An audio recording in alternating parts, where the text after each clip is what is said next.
இரட்சகருமாகிய இயேசு கிறிஸ்துவின் நாமத்தினால் உங்கள் ஒவ்வொருவரையும் வாழ்த்துகிறேன். மீண்டும் இந்த நாளிலும் வேதத்தின் ஆலோசனைக்காக தெரிந்து கொள்ளப்பட்ட வசனமானது மத்தேயு எழுதின சுவிசேஷம் 17வது அதிகாரம் 21வது வசனம். இந்த ஜாதி பிசாசு ஜெபத்தினாலும் உபவாசத்தினாலுமே அன்றி மற்ற எவ்விதத்தினாலும் புறப்பட்டு போகாது என்றார். ஆண்டவராகிய இயேசு கிறிஸ்து தன்னுடைய 12 சீஷர்களோடு ஒரு மலைக்கு புறப்பட்டு போகிறார்.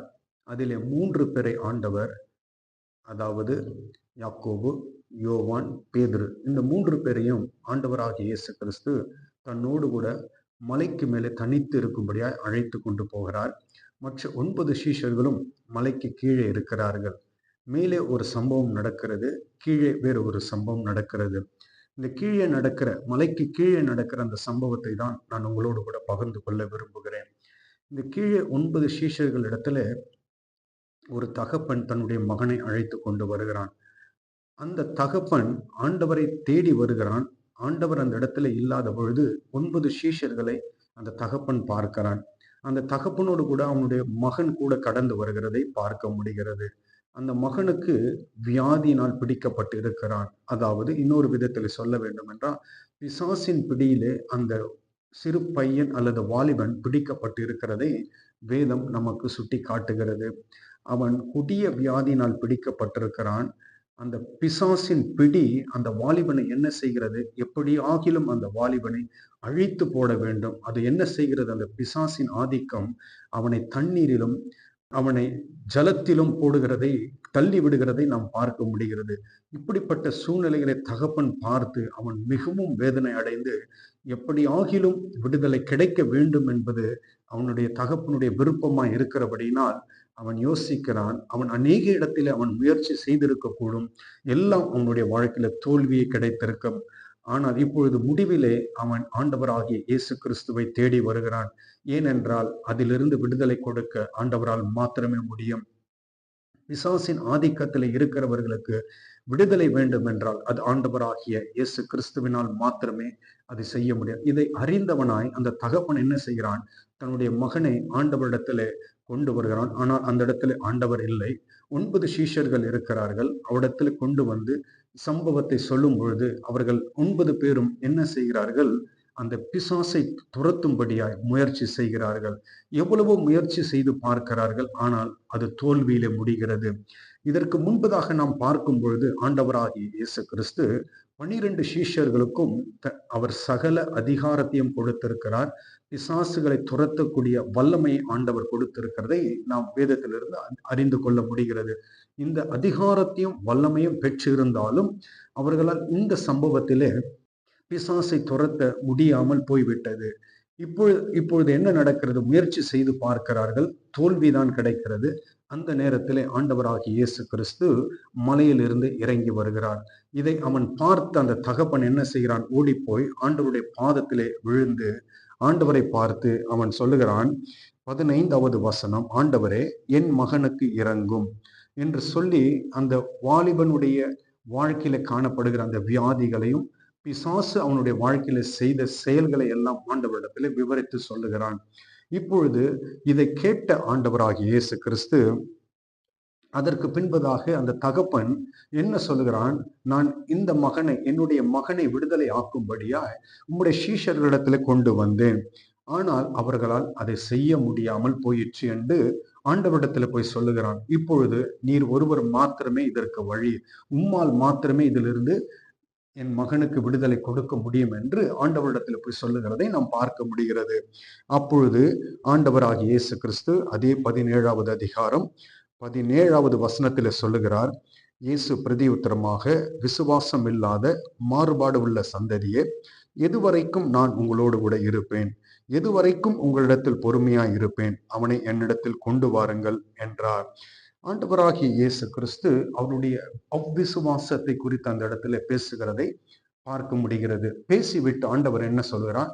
அந்த மகனை என்னிடத்திலே கொண்டு வாருங்கள் என்று சொன்ன பொழுது அவனை ஆண்டவரிடத்தில் கொண்டு வந்தார்கள். ஆண்டவராகிய இயேசு கிறிஸ்து பிசாசை பார்த்து அதட்டினார். உடனே பிசாசு அந்த மகனை விட்டு ஓடி போய் விட்டது என்று நாம் வேதத்திலிருந்து பார்க்க முடிகிறது. அந்த இளைஞன் உடனே என்ன ஆகிறான்? அவன் சொஸ்தமாக்கப்பட்டான். அதற்கு பின்பதாக இப்பொழுது தகப்பனும் மகனும் என்ன செய்கிறார்கள்? ஆண்டவரை விட்டு தன்னுடைய இடத்திற்கு கடந்து போகிறார்கள், இல்லத்திற்கு கடந்து போகிறார்கள். அப்பொழுது இந்த 9 சீஷர்களும் ஆண்டவரை பார்த்து ஒரு கேள்வி கேட்கிறார்கள். ஆண்டவரே, இது எங்களால் ஏன் முடியாமற் போயிற்று? எங்களால் ஏன் அந்த பிசாசை துரத்த முடியாமல் போய்விட்டது? ஏன் காரணம் என்ன? அப்படி என்று ஆண்டவரை பார்த்து அந்த 9 பேரும் கேள்வி கேட்கிறார்கள். அப்பொழுது ஆண்டவராகிய இயேசு கிறிஸ்து அவர்களுக்கு 3 காரியங்களை அந்த இடத்துல பேசுகிறதை நாம் பார்க்க முடிகிறது. நாம் அந்த 20, 21வது வசனத்திலே நாம் வாசிக்கும் பொழுது 3 காரியங்களை ஆண்டவர் சொல்லுகிறார். ஏற்கனவே நாம் 21வது வசனத்தை வாசித்தோம். 20வது வசனத்திலே ஆண்டவராகிய இயேசு கிறிஸ்து இன்னொரு காரியத்தை சொல்லுகிறார். உங்களுடைய அவ்விசுவாசம். முதலாவது ஆண்டவர் 20வது வசனத்தில் அவர்களுக்கு சுட்டி காட்டுகிற ஒரு காரியம் அவ்விசுவாசம். இது முதலாவது. இரண்டாவது, நாம் 21வது வசனத்தில வாசித்தோம், அவர்கள் ஜெபம் செய்யாமல் இருந்தது இரண்டாவது காரியம். மூன்றாவது, உபவாசம் இல்லாமல் இருந்தது.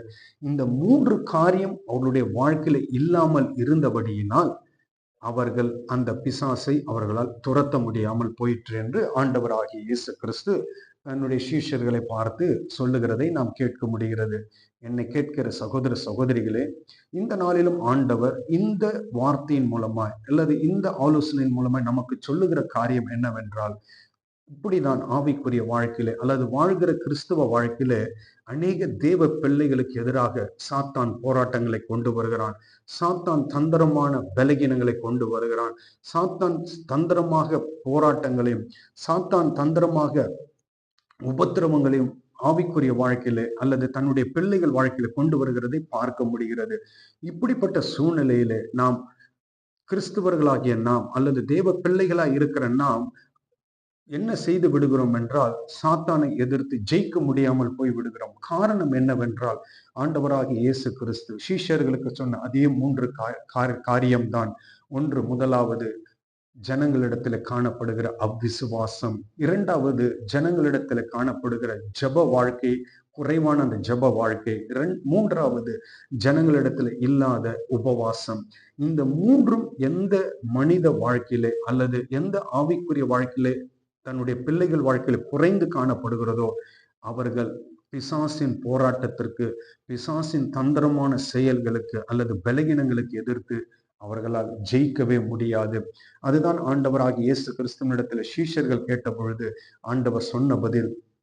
என்னை கேட்கிற சகோதர சகோதரிகளே, ஒருவேளை உங்களுடைய வாழ்க்கையில இப்படி சாத்தானுடைய தந்திரங்கள் இருக்கும் என்றால், போராட்டங்கள் இருக்கும் என்றால், பிரச்சனைகள் இருக்கும் என்றால், பலகீனங்கள் இருக்கும் என்றால், எதுவாய் இருப்பினும் நீங்கள் இந்த வாழ்கிற இந்த வாழ்க்கையிலே நீங்கள் ஆவிக்குரிய வாழ்க்கையிலே நம்முடைய வாழ்க்கை விசுவாசம் நிறைந்த வாழ்க்கையாய் காணப்பட வேண்டும். இரண்டாவதாக நாம் ஜெபிக்கிறவர்களாய் காணப்பட வேண்டும்.